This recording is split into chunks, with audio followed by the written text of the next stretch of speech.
Айша мен достық сыйлығы жоғалған таспа. Бір күні Айша орманға шықты. Күн жарқын, құстар ән салып тұр. Айша қолында 3 лента болды. Қызыл — мейірім, сары — қуаныш, көк — сенім. Бұл ленталарды ол кішкентай қоянға сыйламақ еді. Өйткені өткен кездесуден кейін Айша оның шынайы дос екенін сезінді. Кенет жел тұрып, ленталар қолынан ұшып кетті. Айша оларды ұстай алмай қалды. Жел ленталарды орман тереңіне алып кетті. Сол сәт дәл алдында баяғы ақ қоян көрінді. Қоян Айшаның көңілін түсініп, ленталар кеткен жақты көрсетті.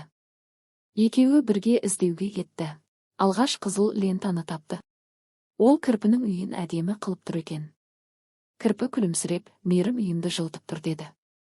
Сары лента тиынның жаңғақ қорабында екен. Тиын күн сияқты жарқыратып жіберді деді. Көк лента кішкентай құстың ұясында болды.